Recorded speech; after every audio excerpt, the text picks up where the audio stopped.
Men dizaynerman, menga ish tushgan hozir. Baroga yozilgan kitobni, ya'ni bir tarjima qilingan kitobni shu nomini aytolmayman. Chunki esimda yo'q. Короче, shunchaki daftarga yozilgan kitob bu. Kitob tarjimasi, arabcha kitobning tarjimasi va buni men bundan bu yoqqa ko'chirishim kerak. 73 bitta daftar 73 bet qilib bo'lganman уже.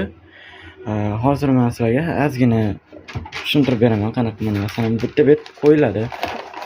Shu betga yetdim deylik masalan. Yopiladi bu. Keyin bu yerda skan qilinadi.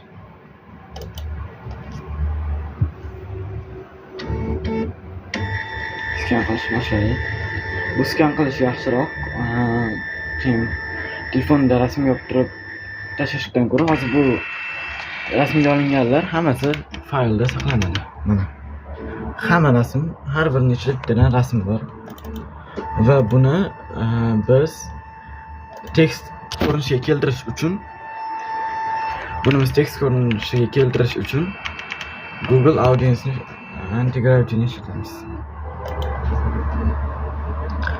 Google Anti-Gravity bu agent hisoblanadi.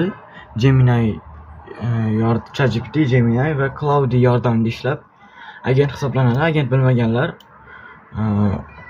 kerak aytib o'taman boshqa videolarimda va bu yerda mana hammasini xullas bu shunaqa ishni bajaradiki, men aytgan masalan Geminiga o'xshab ishlaydi. Gemini bizga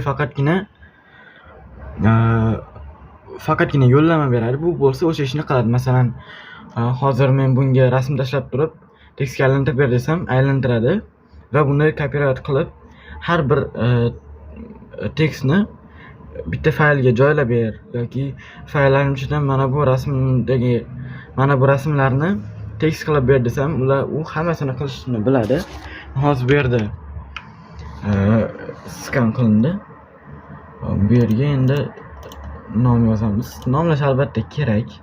Oxirgisi 30 bo'lgan ekan. Biz buni 31 deb nomlaymiz.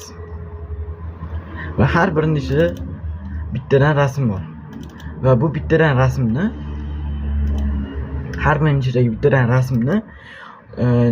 uni Google Anti-Gravity'ga tashlab har birini bitta papka qilib olamiz. Hozir bular ko'p papka va biz bularni bitta papka qilib keyin ularni o'zgartiramiz tekstga.